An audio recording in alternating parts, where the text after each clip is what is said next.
You just realized your business needed to hire someone yesterday. How can you find amazing candidates fast? Easy. Just use Indeed. Stop struggling to get your job post seen on other job sites. With Indeed sponsored jobs, your post jumps to the top of the page for your relevant candidates, so you can reach the people you want faster. According to Indeed data, sponsored jobs posted directly on Indeed have 45% more applications than non-sponsored jobs. Don't wait any longer. Speed up your hiring right now with Indeed. And listeners of this show will get a $75 sponsored job credit to get your jobs more visibility at Indeed.com/kidsandfamily. Just go to Indeed.com/kidsandfamily right now and support our show by saying you heard about Indeed on this podcast. Terms and conditions apply. Hiring? Indeed is all you need. Are you ready to learn the 3 secrets to launching a successful podcast? Hi, I'm Bill, a recent client of the Podcast Mogul. If you've been thinking about starting a podcast but aren't sure where to begin, he's got you covered. He is hosting a free webinar where he will share the 3 secrets that can help you launch, grow, and monetize your podcast without any fancy equipment or technical headaches.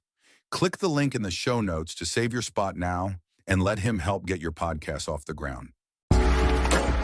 Welcome to Invest in Yourself, the Digital Entrepreneur Podcast. Join the podcast mogul Phil Better as he interviews successful entrepreneurs that make their living in the digital world. Now, let's join your host, Phil Better, and his special guest today on Invest in Yourself, the Digital Entrepreneur Podcast. Ladies and gentlemen, welcome back to another amazing episode of Invest in Yourself, the Digital Entrepreneur Podcast. I'm, of course, your host with the most, Phil Better, and today I'm very excited because we have a guest who lived a life that I really want to try.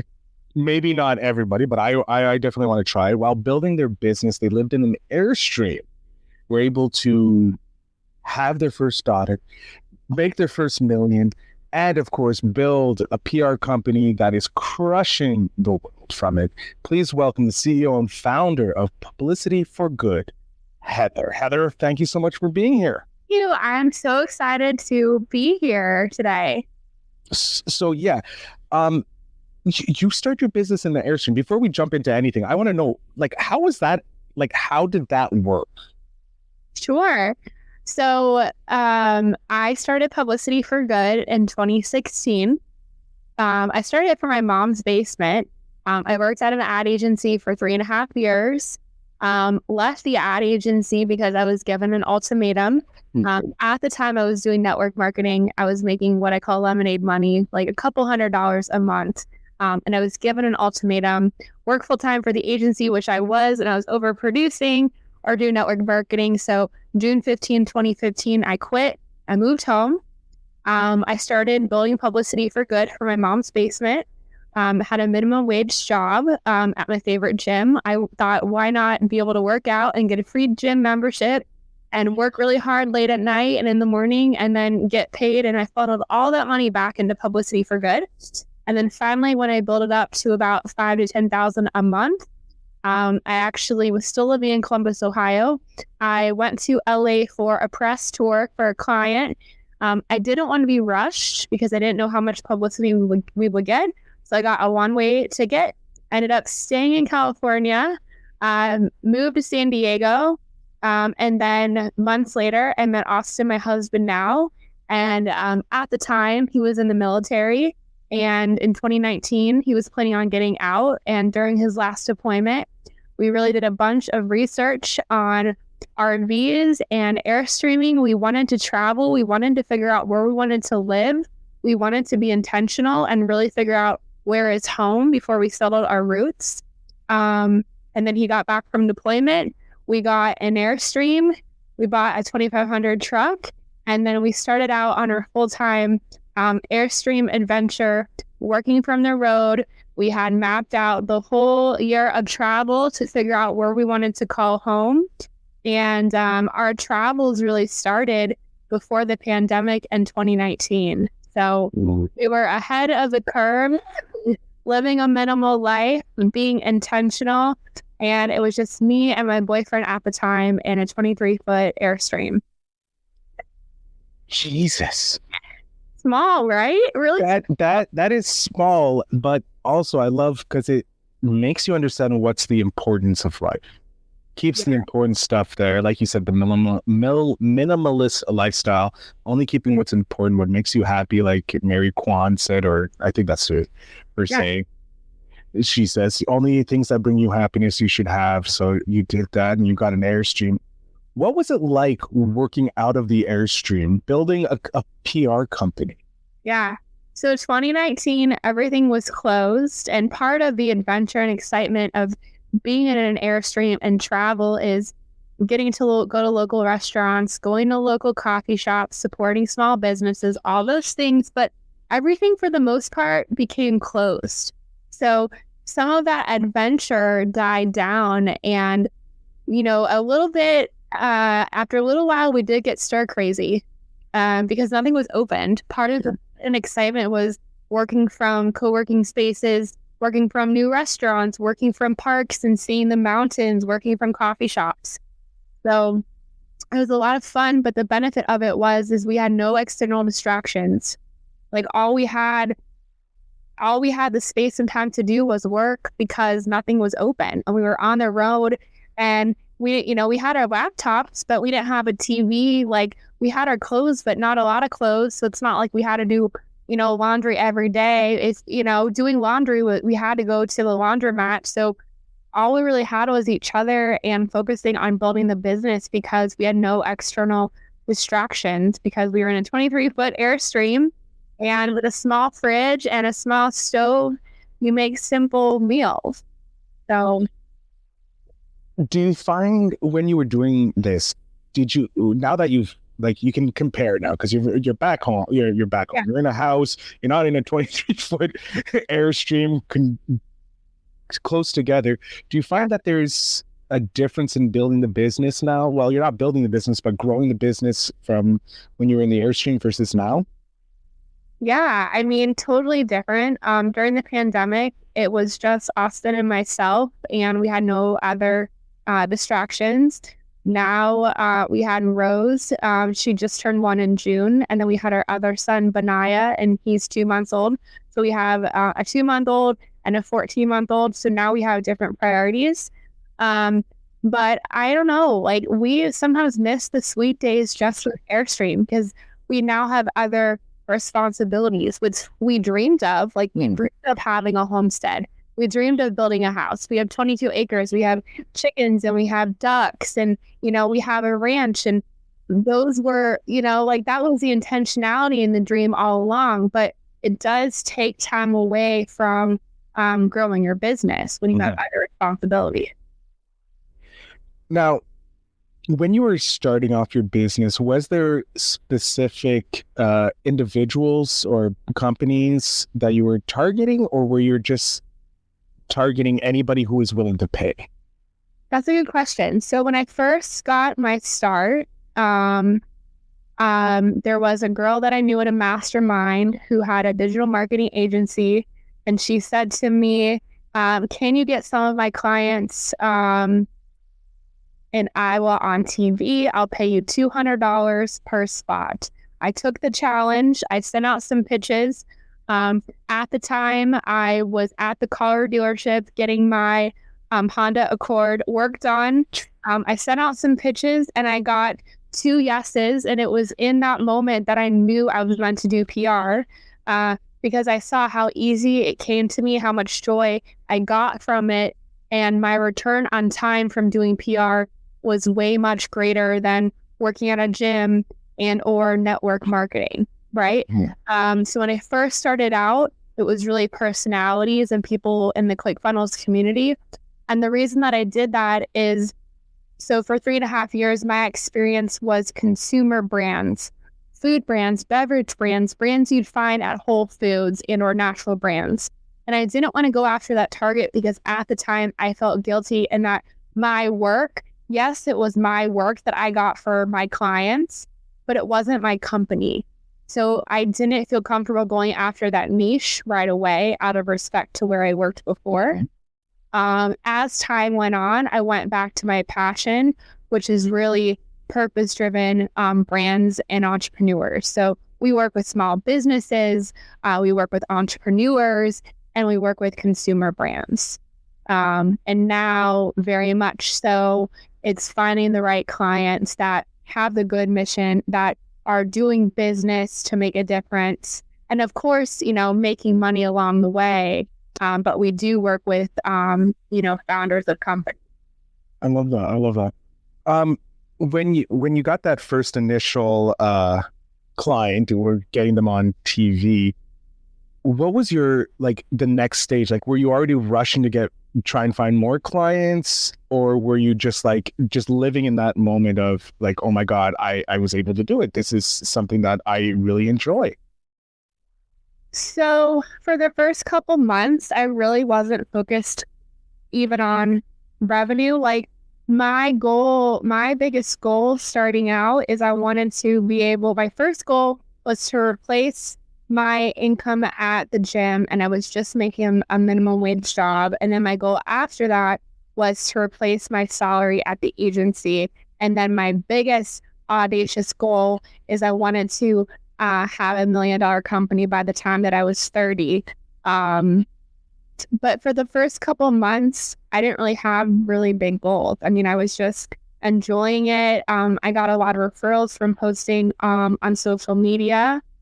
And then from there, I think I really started wanting to scale it when I had more external responsibilities, like having team members, having to pay rent, and some of those other things. And then I also started to see the capacity of what was possible.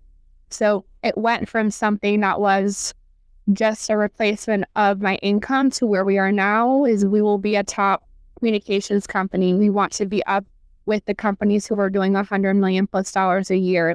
My vision and dream and goals have just changed and evolved over time. And of course it evolves and changes over time as your life changes and you have kids and you have this vision that maybe one day they want to help or you just want to leave a legacy. I like that. I like the you touching on the legacy bit, because that's something that's super important. I think a lot of entrepreneurs want to leave something for a legacy of some sort, either a business or at least something for the next generation. So I love how you're already focusing on that at such a young age. Yeah. What was it like celebrating $1 million company inside an Airstream? Yeah. Actually, this all happened. So it happened in 2019. Of course, it happened over the holiday season. And quite honestly, I got married December 19th. So it was like a whirlwind, but fun. I was getting married December 19th. Yeah, got married December 19th. It all happened in December. And then it was really after the holidays that we started doing our Airstreaming full time. Pre-2020, we were in the Airstream, but we weren't traveling. Yeah. And then we started really traveling full time. But I mean, it was a whirlwind because $1 million year. And then we got engaged New Year's Eve 2019 before we set trail on our, living full time in the Airstream. But I was grateful. I always knew it would happen. And it just happened that year. Oh, I love it, especially when everything was happening at the same time. You just got this huge, big celebration. So I think December is a huge month for you. Apart from just, the regular celebrations that go on there, you have a lot more to celebrate. Totally. Now, when we're doing this PR, because PR is can be simple, quote unquote, but it's a lot more work. What kind of tips would you have for someone, let's say, is starting in the PR world? Sure. So I think first you need to understand what PR is and how it helps your business to have clarity of how to grow your business. So really getting in the media will increase your credibility. You can integrate all of the as-seen-on logos into your marketing. You absolutely can increase sales. You can drive traffic to your website or offer. But the biggest thing that I love about PR is that people get to hear your story and people buy from people. So, being in the media as a founder will help you increase brand awareness, which will then increase sales as well. But I would say the biggest place to start is with your personal story. And I always tell brands to start local because local media wants to highlight local businesses. So that's the perfect place to start as an entrepreneur. Now, if you're in a more rural area, then you should look at what's the biggest city to you that has a media market, has TV stations, has radio stations. Otherwise, you can just start with your local newspaper. Okay, and with starting with obviously starting local is, like you said, the most thing, because that's where you get the most love, because local news loves supporting local businesses, because local is key to survival for everybody. Where would you suggest they start looking to get connected to these local newspapers, or make that pitch, if you will, to be featured? So I always tell people first start going to events and be involved in your community. It starts there. It then looks at connecting with media members on social media. You can connect with all the anchors and newspapers on Instagram and X as well. But I would then first start connecting with them on social media. And then if you go to Google and type in your city, so say you want to get on TV in Charlotte, you would go to Google, you would type in news tips, Charlotte, and it would pull up, for the most part, all of the email addresses for the TV producers in that market. So that's how you would pull up all the email addresses for the producers. Or essentially you go to Google and type in media outlets in Charlotte, media outlets in Denver, and it would pull those up too. Wow. This is something I didn't even know about. Like, oh my God. And I've interviewed a few PR people. This is the first bit of interesting type of, not interesting. This is the very cool secret that I didn't know existed. Yeah. So thank you. What has been one of maybe your a sticking point that you found in your PR business that you maybe just recently overcome? Sticking point. Good question. I'm going to answer it to the best that I can. So a lot of people think that sales will come from publicity. It absolutely can, but I find the brands that are the most successful integrate it into their marketing, meaning that they're on a podcast, they use it to nurture their email list to be seen as a thought leader. If they're doing a Facebook ad strategy, they're integrating their publicity into their ad strategy to decrease the cost of acquiring a customer. So the work just starts once you're in the media. Then you have to share it on social media and use it to nurture your list to make them see you as a thought leader. I like that. I like that. And you've been doing PR since 2019, or were you doing it a bit before 2019? Yeah. So I've been doing PR for over a decade. I started working at an ad agency doing PR in 2012. Started Publicity For Good in 2016, and then the company's been around almost for 8 years. Dear God.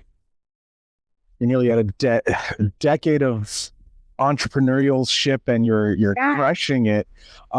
What kind of goals do you have moving forward? Like, if we look 10 years in the future, like you've been a decade, you're established, you're not going anywhere. Where are you in the next decade?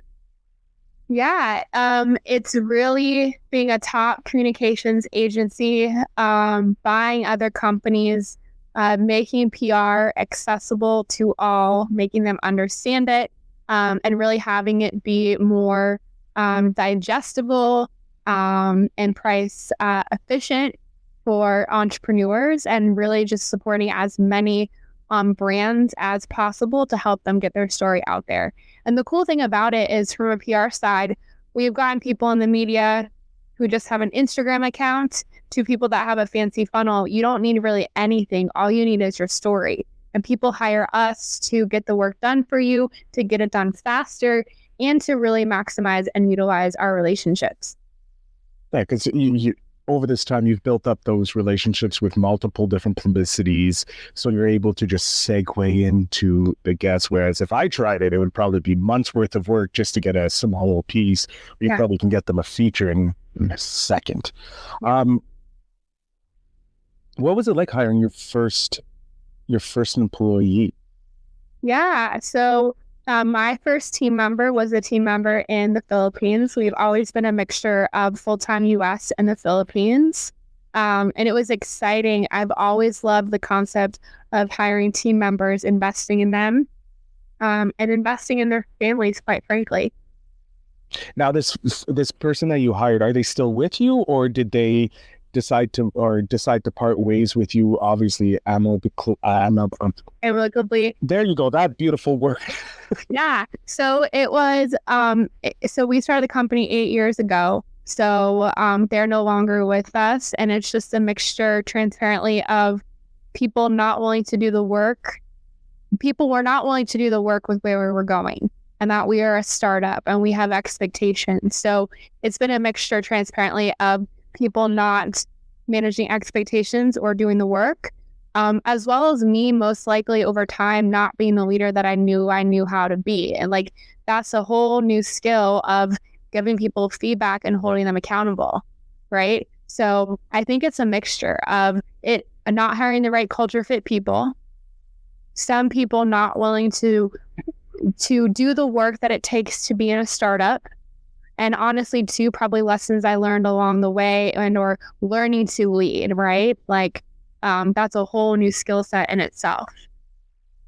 Now, when you say learning to lead, is that because you're used to maybe having one or two people you're working with and you were never previously in a leadership role? Or is it that now that you've come into a place where you have a larger team, you're seeing maybe some lacking points in the leadership skills that you have?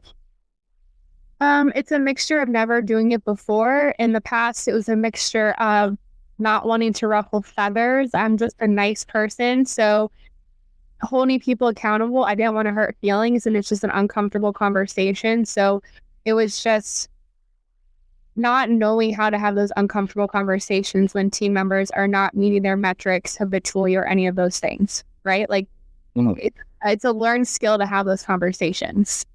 I know. I fully understand. I know.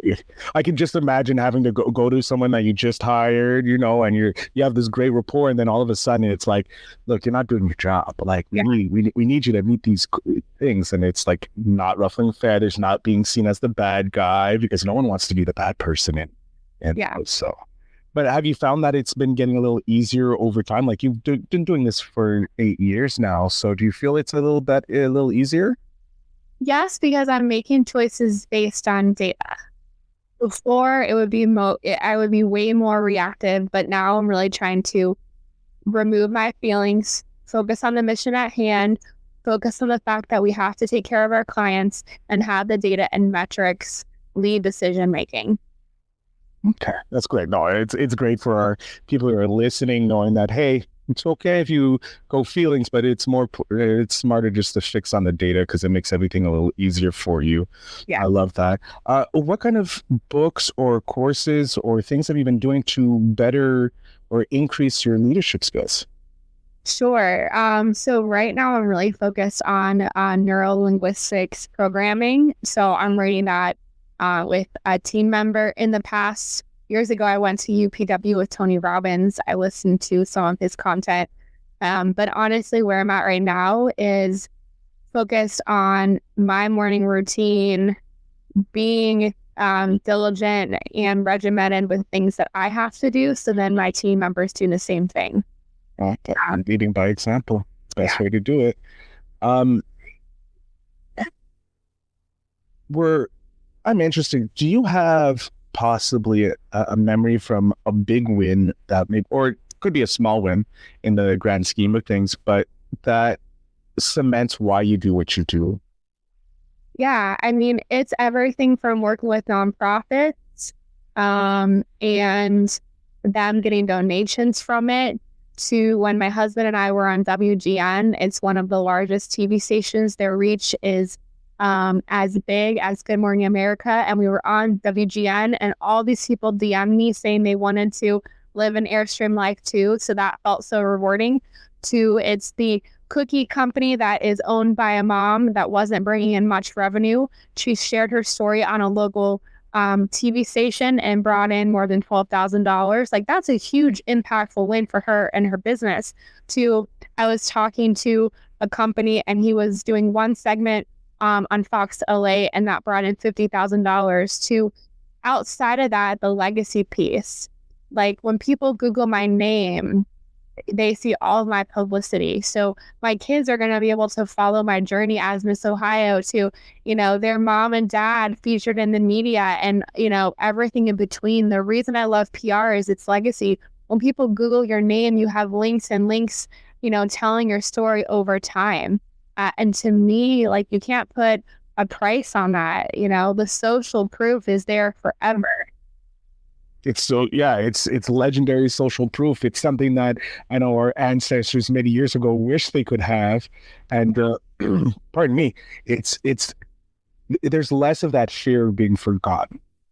I find, especially with PR, because you have the internet, as we know, is forever until they turn off the switch.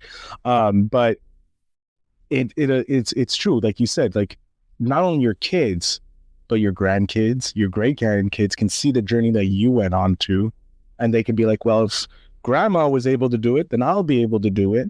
And you can, again, inspiring the next generation, inspiring your legacy. It's exciting things. It is truly exciting. I'm excited. I love PR. That's why I have a podcast. It's my PR tool. Gets everywhere I need, and I get to interview amazing people like yourself. We are coming to the end, which I hate because having a great time talking with you, Heather, and learning about publicity and your story, and it's the worst thing. But I would love to know if I was able to snap my fingers and I have 10-year-old Heather right here, and you're talking to her. It's not Phil, it's Heather at 10 years old. What single piece of advice would you give your 10-year-old self?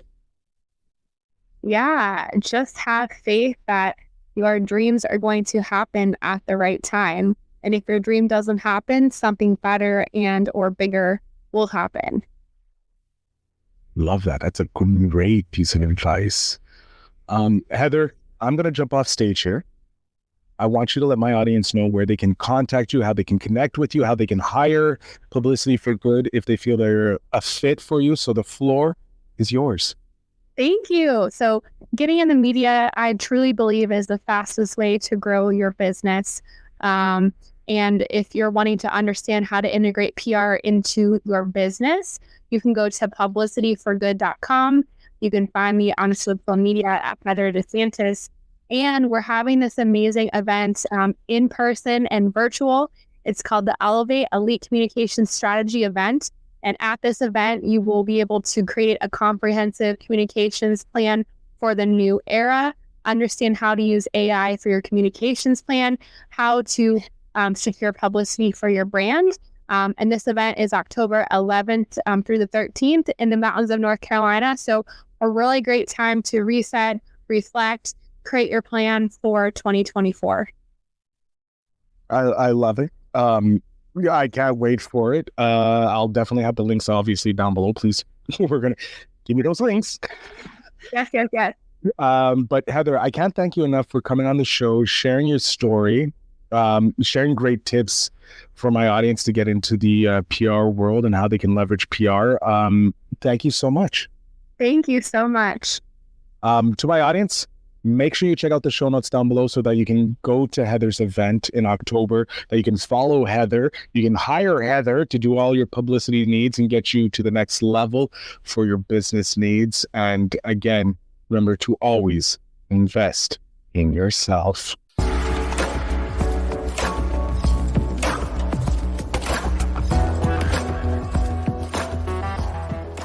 Thanks for tuning in. Now it's time to take the next step. When you're ready to dive deeper into how to launch, grow, and monetize your podcast, Phil's got something special for you. Join him for a free webinar where he'll reveal the 3 secrets that have helped countless entrepreneurs succeed in podcasting. Click the link in the show notes to save your spot, and let's turn your podcasting dreams into reality. You just realized your business needed to hire someone yesterday. How can you find amazing candidates fast? Easy. Just use Indeed. Stop struggling to get your job post seen on other job sites. With Indeed sponsored jobs, your post jumps to the top of the page for your relevant candidates, so you can reach the people you want faster.